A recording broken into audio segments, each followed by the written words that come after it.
Welcome to Boys and Ghouls Film Review, folks. I'm your host, Sarah Stevenson, and this is my co-host, Mike Stevenson. Hi, everybody. And tonight we will be reviewing Hellfest, that was released in 2018. Yeah, reasonably new, this one, hey? I think so. And on the record, guys, me and Mike here are familiar with special, mazes that they do for special theme parks. This is based in a special horror theme park, and we've been to something like here in Australia down at Movie World. Yeah, they have do it at Halloween. Yeah, they do a fright night here at the Gold Coast, and they dress up all their actors in some creepy stuff. Yeah, and have little theme areas on different houses and precincts. Of course, and whatever. there are the odd Leatherface and other What are the doll faces? There's one of the doll faces. They just call them doll faces. No, there wasn't been a movie. I just don't know the movie. I'm just trying to place it. Strangers. Is it? Yeah, I think. I'll have to go look at that. Yeah, it's been a while. One I haven't seen. Duh.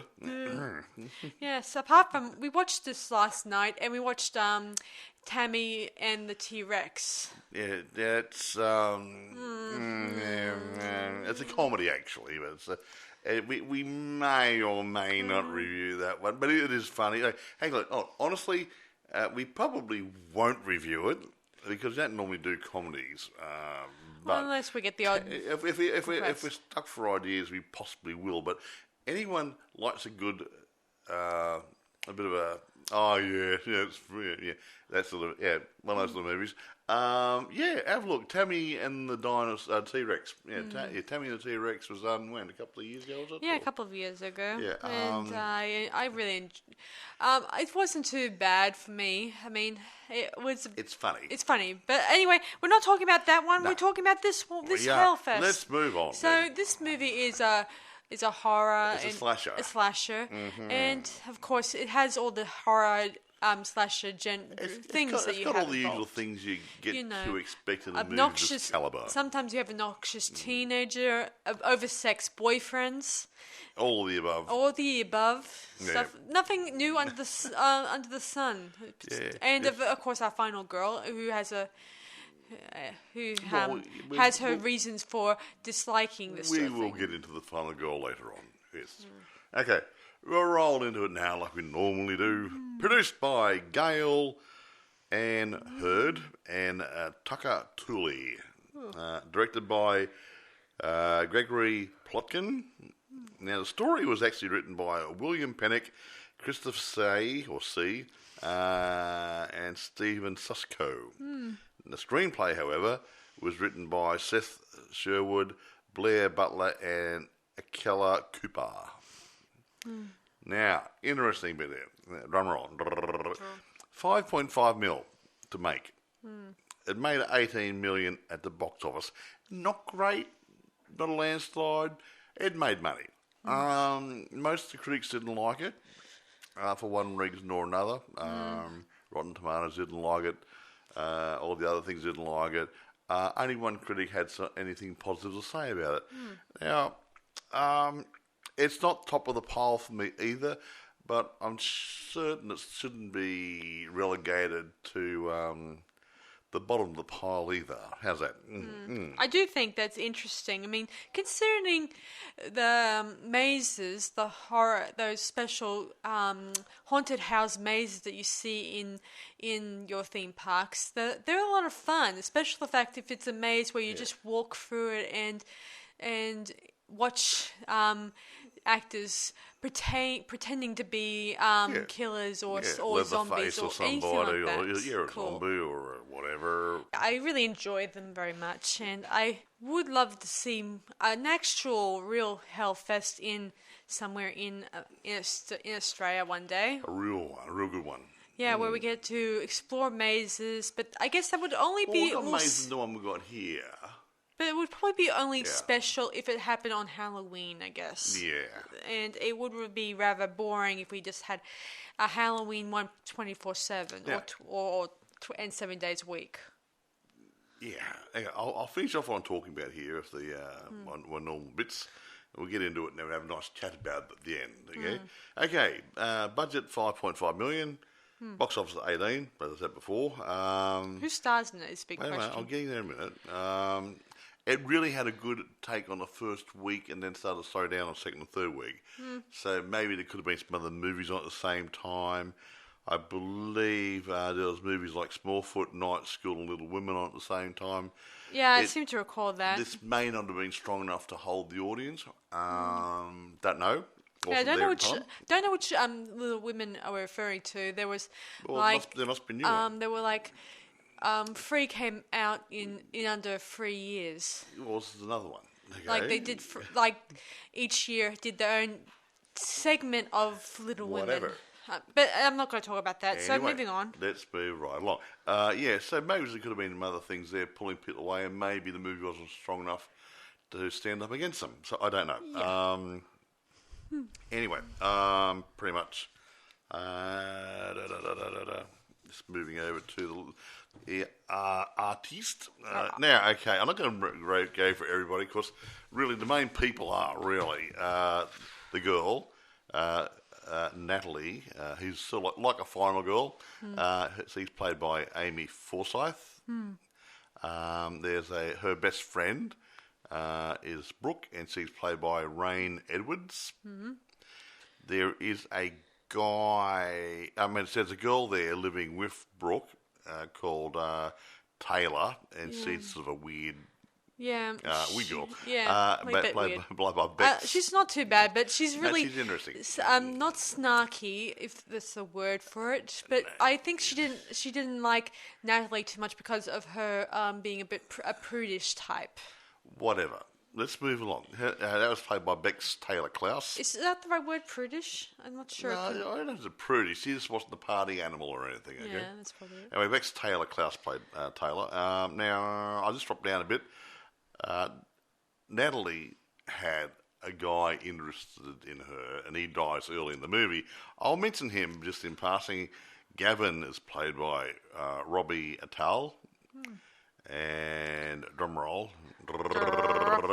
There's a bit of a cameo type appearance in there by Tony Todd. The Candyman. He plays a barker in the carnival. And throughout this and theme park experience, he narrates voiceover. the barker type quotes throughout this. Sinister stuff like "Welcome to Hellfest" or something, or "Welcome to Hell," something. Your worst nightmare. Yeah, that sort of Stuff like that. Really good groovy really stuff. Really groovy stuff. I will mention only one other because he probably had the hardest role. He didn't have any lines. He was the guy stalking them. And he's called the Other, technically. He doesn't even have a name. They just call him the Other, gosh knows why. But it was played by Stephen Conroy. So he's a bit like a Jason Voorhees, just walking after people, but he's stalking this small group of individuals in particular. The twist ending is probably no, one don't of say anything. I won't say it Roll now, but into it. I did like the twist ending, indicating that he had life outside of being a killer. Well, everyone needs a hobby, you know. But again, I won't say anything now until the end. Okay. Okay, and no. Okay. Plot time. Plot time. So the story begins at Hellfest, or a facsimile thereof. Something like it, because this is a year or two earlier, or a few months earlier, or something. Like a year or two earlier. Did it actually say about a year earlier, or 6 months later? Yeah. Or... Something like that. Yeah. Anyway, a bunch of girls are, going into this one of the mazes, and one of them gets caught up by the other, obviously, and he kills her, and he hangs her body in a sort of near the props and all the dummies. Well, they had other people, other mannequins being held up there, hung up, making everyone think it was part of the display. Until she began to smell and turn bright green. Yes, very good, Rowan Atkinson. So anyway, a year later, our girl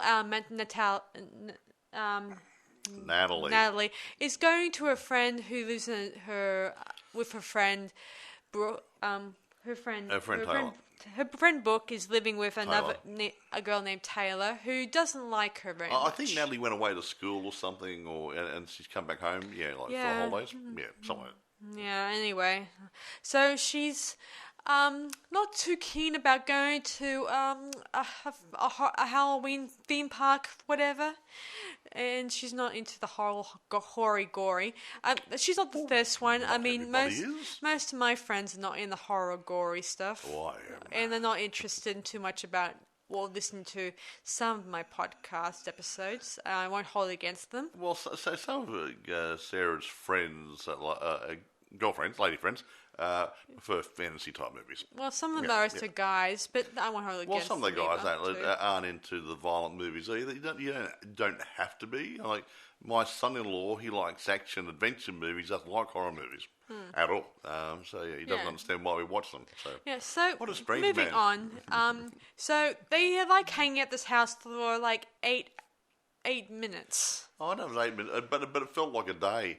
It was a very slow-moving part of the movie before it got started. It didn't actually start to ram you up, get you excited. Oh, let's see what's going to happen next. All they kept talking about is worrying about what she should wear and stuff like that. Yeah, and worrying about that guy might like you and stuff, and that sort of girly talk.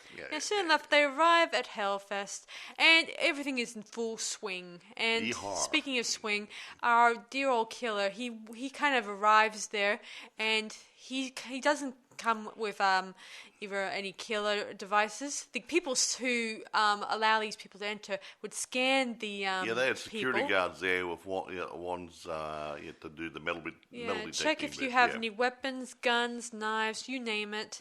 Anyway, he picks up a knife on what's it, frosty cone carts? Yeah, like snow cones. The guy uses it for breaking down the ice. He just picked it up and walked off with it. Yeah, and he uses that as his killer weapon for one of them. One of them, anyway. He had a few things. He uses a number of other things he finds along the way. Very resourceful killer, this guy. Yeah. Okay. Anyway, what's her name again? I keep forgetting her name. Final girl, Natalie. Yeah, Natalie. Sorry, I mean, I have a friend named Nicola, and it's a little hard for me to say. Do you remember? Natalie, we got Nicole, we got Nicolette, we got Sans. Yeah, sorry about that, guys. So, okay, roll on. So Natalie, she starts off getting a little scared, but then Gavin points out ways of pointing out because the dummies and mannequins, I should say, and who are actually just actors. Look at their hands. Yeah. Well, I often look at their feet sometimes because you can always tell by their feet that they're. Well, if they've got thongs on or sandals, you can see an ingrown toenail or something. Rather, that's a dead giveaway. I suppose. You can also look at their neck if they have anything moving, like maybe their apple bobbing up and down. Apple, breathing in for lack of air underneath the mask. Female's breast heaving up and down. Yeah, nice. Stuff like that. Anyway, she points this stuff out to all her other friends, and they think this is a dead giveaway and not really fun. Yeah. And meanwhile, sport. They arrive in during this maze bit. They encounter our killer, who's chasing after another girl who was acting like a killjoy at the beginning, trying to say, "Oh, this is not scary," and saying to the other, "Oh, you're not so scary. Get lost. Shoo, go away." They didn't know it was for real. Yeah, eventually they encounter her, and they think she's just one of the actors being chased by another actor. Yeah. And of How course, long can you get? The other two ladies walk off, and that. Meanwhile, the goal is cool. Yeah. So Natalie watches and says, "Get on with it!" And so our killer stabs the poor girl, the other girl. And it looks so real. And of course, Natalie is like, "Oh, this looks starting to look too real." So she walks off, and as she's walking, she sees another actor stabbing another actor, and she probably compares and contrasts with the previous One kill. had a retractable knife and one didn't. Yeah, she then looks behind her and sees the other looking at her, and he's giving her the shh whistle noise. Don't tell anybody. But she anyway, they continue on. They go through mazes, and they even. This guy starts to stalk them from this moment onwards. Yeah, and he's following her, and as they are going. They win a few prizes their boyfriends win a few prizes for her friends. Except her boyfriend doesn't. Who doesn't know how to do it properly. He's not very good at hoops or shooting things or throwing things. Or, It's too bad he couldn't just buy her Well, he tried to do that later on. The guy said, nah. Yeah, but he did buy her a pretzel, and technically, I just wanted to I'd bring up. rather have the pretzel. And You can't eat a stuffed bunny. I never had a pretzel like that. I never had. Oh, by the way, yeah, we're in Australia, and those big curly pretzel things that you guys have in America, they look really tasty. Yeah, we don't have them here. We might, but I haven't seen them have anywhere. the biscuit small ones that you can Well, probably yeah, but buy I'm them. not quite sure what the pretzel's actually made of. It Yeah, could be like according to some people, they said that some of them can have cheese in the middle. well, it could be of like them, a some of them. it's like a croissant's got cheese Yeah. inside. Yeah, Yeah, it could the be rolled cheese and- pastry, dough, whatever. Yeah, Are very delicious. we're according- not talking. It's not a bake-off. Okay? I'm sorry, but I never went to America, and I don't know when we I might will. get over there one and day I hope to try out. after the coronavirus goes And- away and we can travel properly Yeah, again. and I hope to try out a pretzel or any other American-related I want to foods. go down to New Orleans and taste some Cajun cooking. I also want to check out the candy corn. I never heard of it. I think it's just lollies. I think it's like, yeah. Yeah. You Anyway, yeah. Whatever, moving roll on. So anyway, Gavin tries to sneak into the staff room where they keep all their toys and prizes and Yeah, stuff. for the concessions, yeah. Yeah, and while the others they kind of wait in line to go on to the next part to the scary bit. Yeah, because in the next part of the park, this is where the actors are allowed to touch you, and but you have to sign a release to allow them to do whatever they want. Yeah, like they're going to walk up to you and touch you on the shoulder or do something, pick you up and run off with you or something. Or spray some gunk Yeah, that goo sort of in your stuff, yeah, face, and make it a bit more. Ooh. yeah, so they won't have to worry about a lawsuit. Or Yeah, something. exactly. Yeah, which I imagine would Until happen. until the end of this movie. Yeah. Yeah. So Yeah. Gavin, he confronts the other and he kills him. Gavin gets killed by the other. The other, yeah. That guy, the slasher guy. Yeah. Yeah. So Why don't we call him Cyril? No. So our group heads into the next part of the park, and they go through this ghost train of thing. I think it was. Yeah, look like a ghost train. Yeah. So the two couples, they go on their own, and Natalie has to go on her own little. Because Gavin weren't there. And of course, we think the other is kind of appears in front of her, but it's not the other. It's just another staff member who wears a similar mask. There's about 15 other people in the park dressed in the same general clothing and the same mask.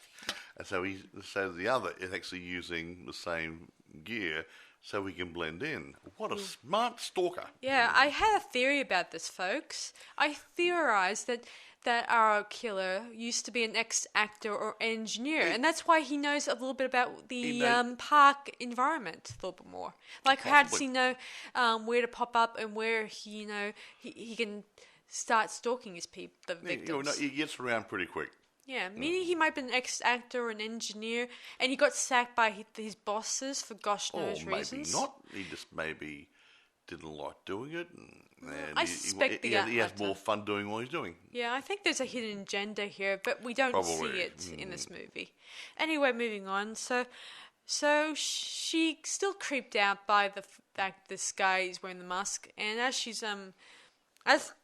she then eventually goes to the toilet and she tries to message her boyfriend Gavin saying, "Where are you?" Yada yada yada, and then she hears the iPhone chimes or whatever. Well, yeah, when you get a message, Yeah. or he goes ding ding, whatever, she hears it. Ding ding. And he's not supposed to be there. He's supposed to be in some other and part of the park. The Yeah. first thing she notices is his shoes, and this is where we get the idea that this is a great way to identify our killer by his shoes. They're all really chunky, like steel cap boots. It's a rounded toe at the end. Looks like you're working in like one of them is very damaged, in like a factory or something. Yeah, one's got a bit of leather missing off the front of it or something. Yeah. And she recognises it every time she sees his feet. Yeah, I think this is a subtle hint of what Gavin said about looking at the actor's hands, but actually she's looking at our killer's feet. Because hands look like hands, but not everyone's wearing the same shoes. Yeah, if they wore something that kind of pops in your brain, that's where you can really start noticing this might be the killer we're looking for. So anyway, she then escapes our killer. She goes to a security guard eventually and tells him about what's happening. And he says, "This is That could be nothing." part of the act here. You came Yeah. here to get scared. That's what the actors are doing. Yeah, but you wouldn't go to the toilet to well, he said- get stalked by it. Yeah, but he said maybe the actor's just going a little bit over the top. Yeah. So he doesn't believe them, obviously. Obviously. Who would? It's a scary park. Yeah. Anyway, our kids continue moving on, and they go into another maze where each one is. Both the girls go into a different one, and the guys go into another one. Yeah, your worst nightmare or something, was Yeah, it? something like that. Yeah. And that was their worst nightmare. One dies in there. Yeah, one of the guys, I think his name was, what's his name? Buggerlugs. I think it was Asher. That's the one. That rings a bell. Yeah. He yeah, gets Asher. killed, and he gets his eyes popped out. Yeah, the guy tackles him and restrains him, gets a knife over his eye, and brings the knife down and plunges straight through his eye socket into his brain. What a nice effect that was. Yeah. Anyway, again, Natalie notices him again through a sort of window or mirror or something. I can't really. A bit of glass perspex, Yeah. something rather. Yeah, and he is like pounding on it, probably trying to break it, and probably hurt her. But luckily enough, she gets out of it eventually in time. And of course, now we're down to 5 people now. 5? Yeah. 4. Well, actually, 4. yeah. Oh, actually, one of her friends. What's her name? Taylor. What's her name? Taylor.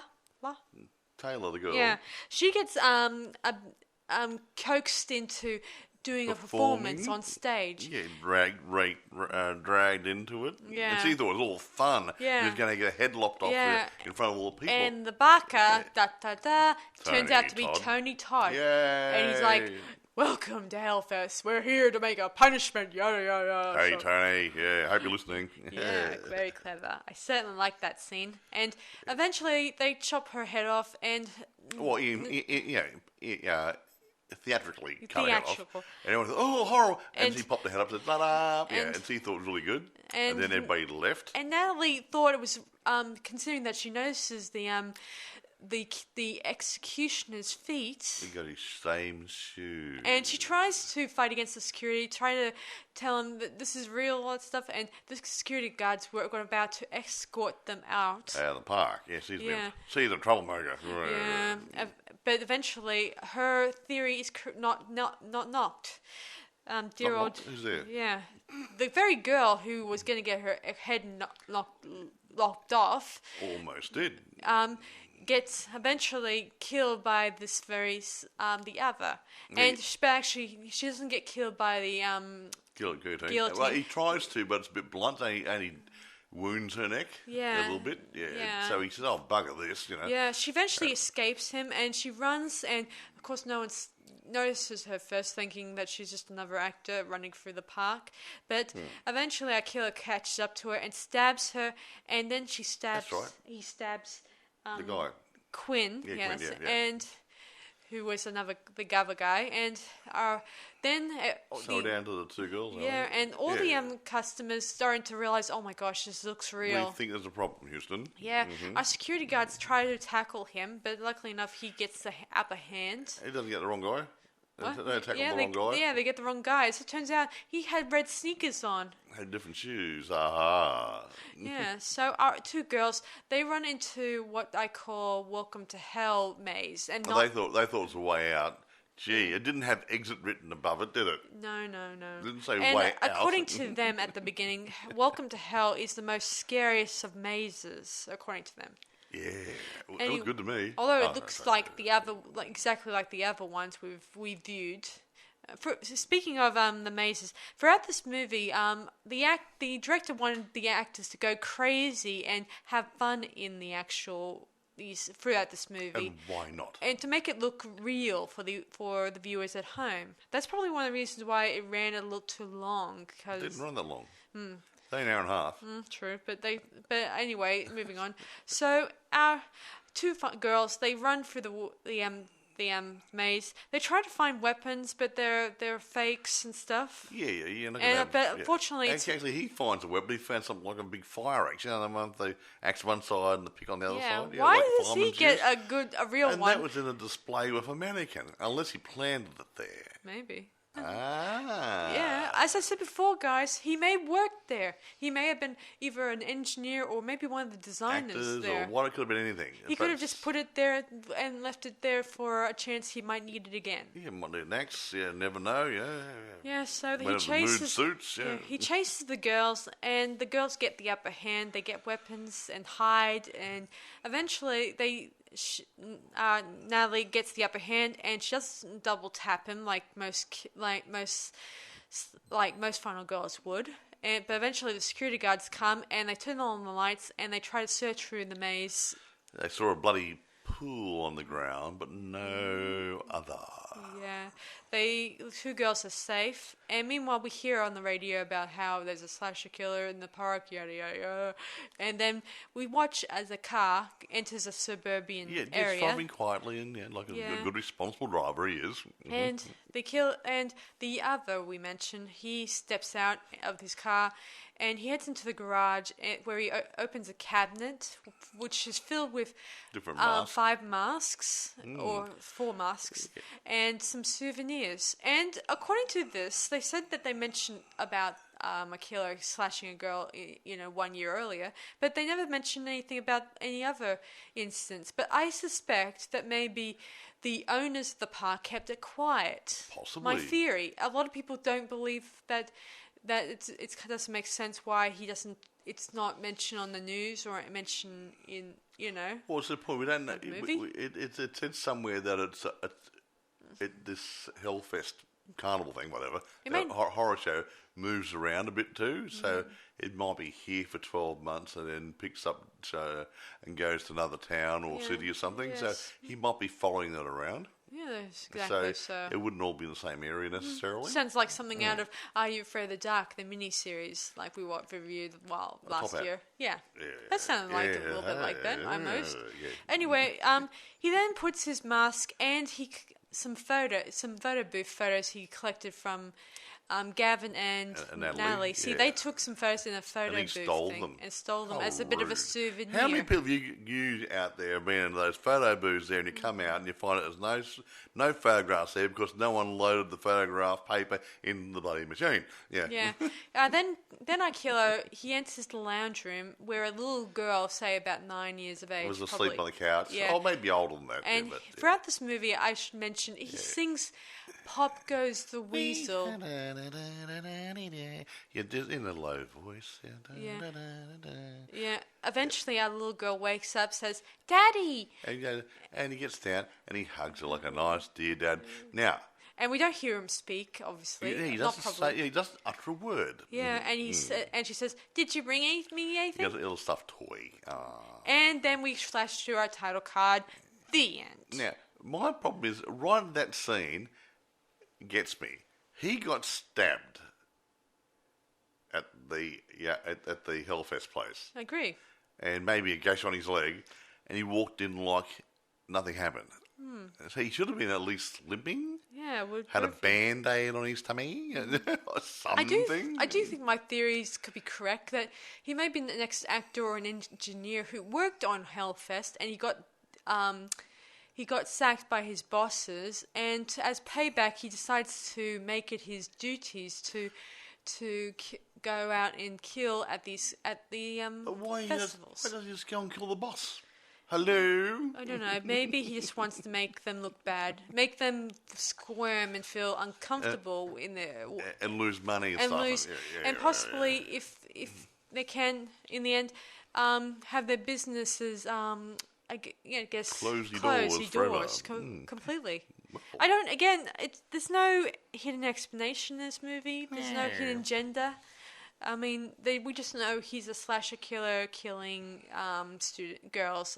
And the interesting thing about this movie is they said that in this movie he likes killing brunette girls. And I thought blondes had more fun. Well, there you I, go. I guess this may not have anything to do with hair color. This does. It never has been a hair Why? color thing.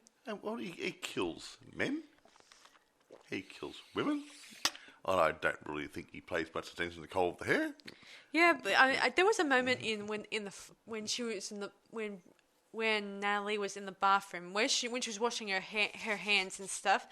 Our killer was near there, and he was slightly. I call it shadow touching her hair. Look, he had his hand just about half an inch off her scalp where her hair was, and like he wanted to touch her hair and run his fingers through it. Yeah, and maybe stuff. he would have touched a few strands, which you can't really feel unless it was a very big portion of your hair. Then you can feel it. Yeah. And if you want to run your fingers through my hair brushes over there because there's none on my head. And what? So what? And I gotta admit though, it is clever this movie, and I do feel bad that some of the reviews don't really take an interest. I'm going to go through some of the reviews, but I want to do the last one as well. See, I did like the fact that it's eats some muchness. I mean, if you got only a handful of people from one reviewing platform, and you got say 10 people and 10 people didn't like it, that doesn't mean the rest of the world doesn't like it. Yeah. Another thing about this is that during the filming, the director allowed the scare actors, the ones dressed in costumes and stuff, to jump out every time when his actors were talking to get them on their toes, to make them their scares more real. It was like ad-lib your scares, so they won't expect it. Now, oh look, he's going to jump out now. I'm going to go. Look, I'm going to freak now and scream. No, they did it at a different time. Although I do admit though, how to do this so when you're reading a script like this and making sure that the scares look real is but the point is that they would know the script. And the people behind the scenes there, behind the doorways, behind curtains and stuff, would know where it's going, and they know approximately where they should scare the crap out of them. But not on the second. Maybe within, say, 10, 15 seconds, or maybe jump out of a different doorway altogether or something. That sort of stuff to keep them on their toes a bit, make it look real. Which is rather a good way to do things, won't you think? I think so. Yes. It scared me. I agree. Anyway, moving right along. Now, I'm going to talk a little bit about production because it's interesting here. Now, this wasn't a big budget movie. However, production, it started in December 2011 when they when CBS Films entered into negotiations with Neil Marshall to direct the film with an idea to have a yearly franchise. Ribbit. Production was slated to begin in summer 2012, with Gail Ann Hurd serving as producer. The following January, Gary Doberman was hired to polish the previous draft of the script. Marshall would later depart, and about the project leading to Jennifer Lynch signing on to direct in August 2016. Filming was then expected to begin in 2016. However, in April 2017, editor-director Gregory Plotkin boarded the project as director after Lynch exited. Screenwriter says it just went on and on and on. I don't know what happened. And nobody wanted the job. So, screenwriter Seth Sherwood was brought in after working with Plotkin on the virtual reality horror film Black Mass. Keller Cooper and Blair Butler also worked with the director for individual rewrites. So it just went on and on. It took from December 2011 up to sometime in 2017 to get the act together and to actually make the movie. That's a long haul. Great. Yeah. Now, the filming itself, Hellfest started filming in Atlanta, Georgia, and at Six Flags Whitewater. That must be obviously a theme park. In late February 2018. and was wrapped up on April the 13th. So, a couple of weeks. You Oh, really- no, I'm sorry, about a month. A I little over a see. month, yeah. I see. 6 weeks, yeah. So, yeah, interesting. It just dragged on and on because it just didn't come to life, pardon the pun. Now, getting on to a couple of the reviews here. This one don't go by reviews totally, but in this case, some of the reviews are pretty close. Rotten Tomatoes gave it about 40% rating, and it was left. They did pretty much saying it wasn't horrific enough. If you're going to do a slasher film, it's got to be more slashery. It wasn't a comedy, so they could have backed off a little bit and made it a little bit more horrific.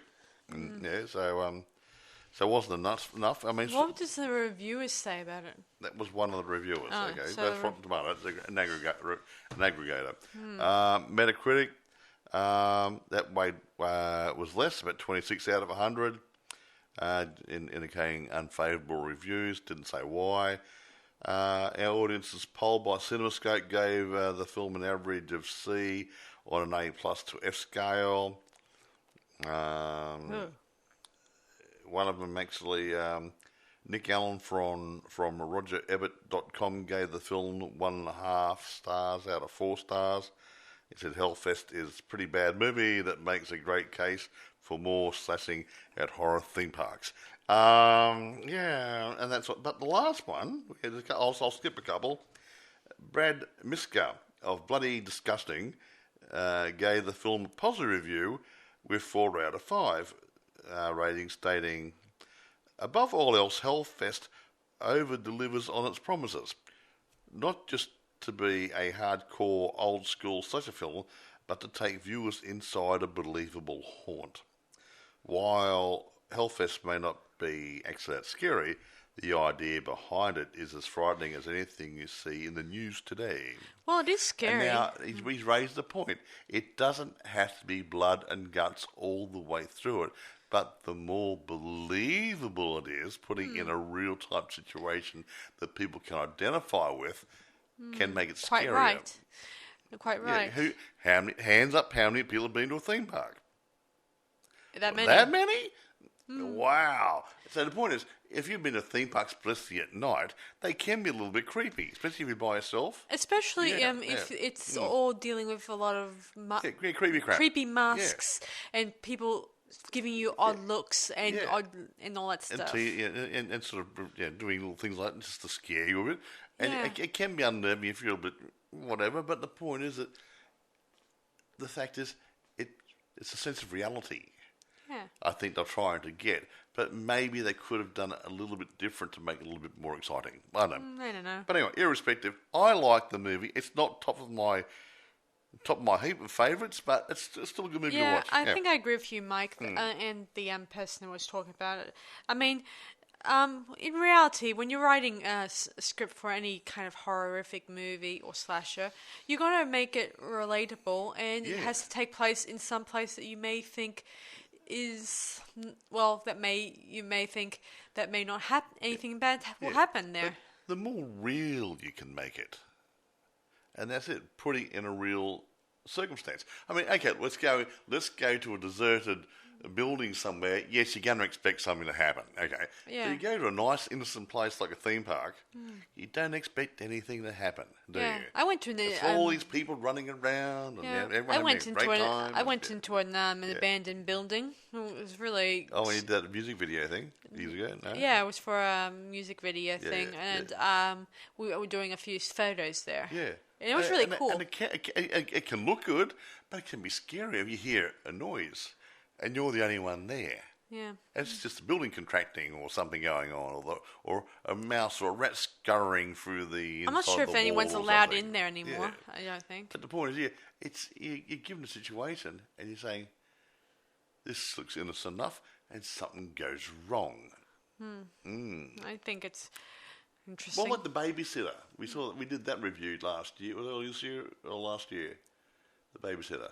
Yeah, we did the babysitter last year. Last year. Now we had that. A lot of us have had a babysitter when we were a kiddie. Yeah. Now, how many of those sign a pact with the devil? Not too many of them, Well, babysitter movies have been around for so many I know years. The Hand of the Cradle and all the other good movies, but And it's not that. It's yeah, that, but I'm saying that throughout the years, we often had stories about the babysitters that get stalked by killers or all that stuff. yeah, like but I'm that. just taking back. It's to an urban legend, technically. that guy. I can't remember his name. The guy who was being babysat by the pretty blonde lady. What his name is? Yeah, no, the guy's name. Can't remember. He was a nice little kid, 12 years old, 13, 14, whatever, and he had a babysitter. Yeah. Really nice looking babe, but she sold her soul to the devil at some stage. Yeah. Put a name in the book of death or something or other. And you wouldn't expect your babysitter to be in league with the devil, would you? Neither would you find out your best friend would turn out to be in league with the same cult. Yeah, exactly. So In the sequel, but, I mean. But just normal kids in a normal neighbourhood going to a normal school, apart from all the other crap going on. I gotta admit, though, I did like this one, and I like the fact that it had a few slasher qualities about it. Like, you have one girl who's really nasty to the final girl, and Well, she's teasing. It's not nasty, okay, nasty. She to her. calls her college because Yeah. she's not going to university. And the other girls might be going to university, so she calls her uni or something or other. Yeah, okay. Oh, good comeback. Yeah. Yes.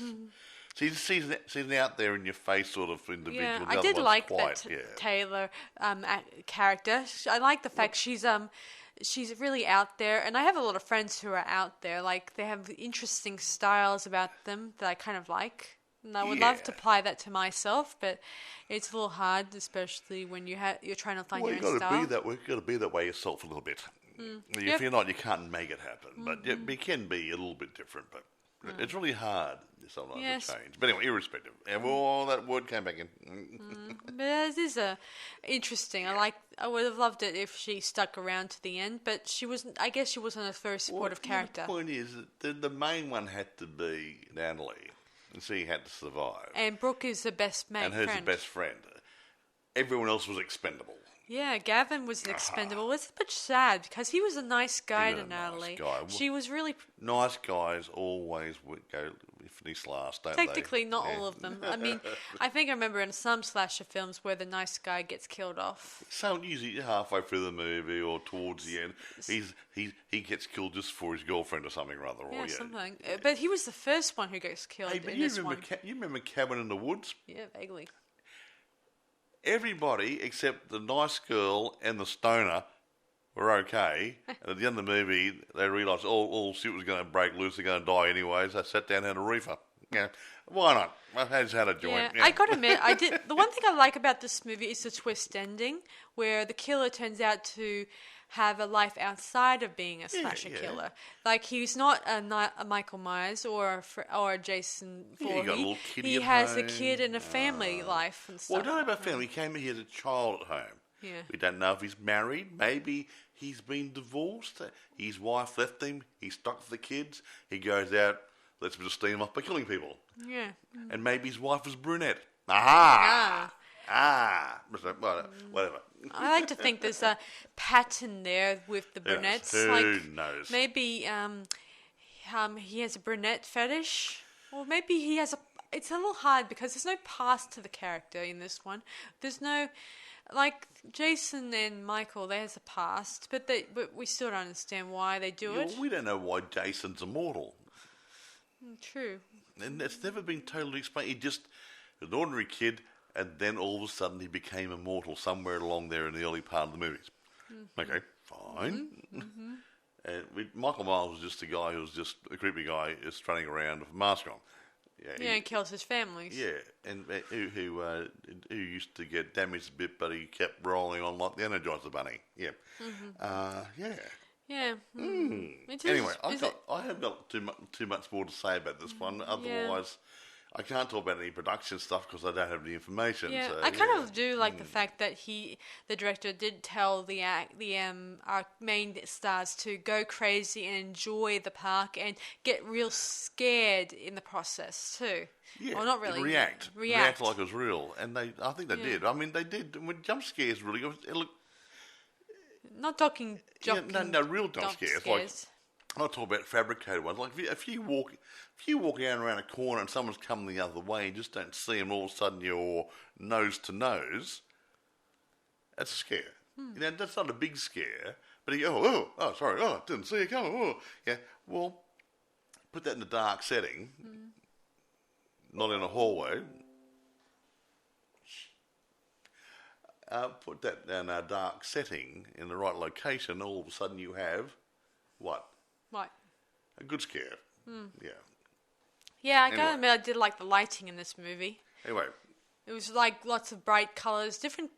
well, it's a carnival to me. Yeah, well, I just meant like there was blues, reds, sometimes intense yellows, which is even intense yellows can be really theatrical. Well, actually, it's not it's the amber colour. You know, I keep telling you about amber brings out the colours. Like if you put an amber lens on a camera or something, your yellows get more yellow, your reds get more red, the greens get more green, sort of stuff. Yeah, it brings out the colour somehow, the spectrum. Yeah. It makes me think of when we were reviewing the Are You Afraid of the Dark miniseries with Top Hat and stuff. That was sort of a horror carnival or thing there, that sort of and it stuff. was very scary, creepy, and they used a lot of reds and blues Well, you and get those blacks. those hard colours you'd expect in a carnival atmosphere. There's no soft shades. No soft shades like pinks or whatever. Yeah, like your paisley colours and stuff. You know. Anyway, when we do our how we let us do the rating. We're going to rate it now. Yes, folks, we are. Now, I'm going to rate this. I'm going to give an average rating. I mean, they could have done a tad better from the suspense. Not necessarily more violence, but the suspense behind the violence. They could have sharpened up a little bit to make it a bit more of a suspense sort of slasher film. He just like, here he is. He just appeared out from that corner over there, or that shadow over there. It was getting predictable in the end. It was But I did like it when So, how the actors interact with the killer Yeah, in see. some scenes. that's okay. But I'm going to give it an 8. Okay, I'm going to Yeah. give it. Let me see. I'm going to give it a 9 out of 10. Oh, okay, you're generous. Well, I just feel like Actually, Tony Todd was in it. That was a saving grace, wasn't it? That's worth a point. yeah, I like his voice in it. I wish I could talk like Tony Todd. Yeah. He's got a wonderful voice. Very scary. I mean, I like him in Candyman, and I've seen him in other things too occasionally. And he's got that nice, deep, Theatrical voice. honest, threatening sort of way he talks. Yeah, it's really good. There are a few actors out there who speak really like that. Well, James Earl Jones, when he played Darth Vader, that same sort of thing. He had good character voice. I think that's the word they use for it. I don't think anybody else could have carried that voice role. Yeah, and I do feel my theory is correct that maybe the 4 other kills or 5 other kills that this killer did may have not been announced on the news. Maybe the owners wanted to keep it quiet to make out it was probably an accident. Oh, we found somebody, put it in the car, take them to drive, dump them somewhere. Yeah. Or maybe they informed the families, telling them that the kid just died in an accident. They fell off a ride and fell onto a knife several times. No. Or just told them that they just got injured in the ride and they didn't pick up on any other things. Or maybe they did. But Well, I don't know. It didn't come out. You're reading too much into it now. again, maybe it could be just the fact the owners wanted to keep it quiet and just didn't Well, want to you lose would. business. You wouldn't say, we don't normally lose any people here on night, but last year we lost about 4 or 5 people, and no, that's not good press. No.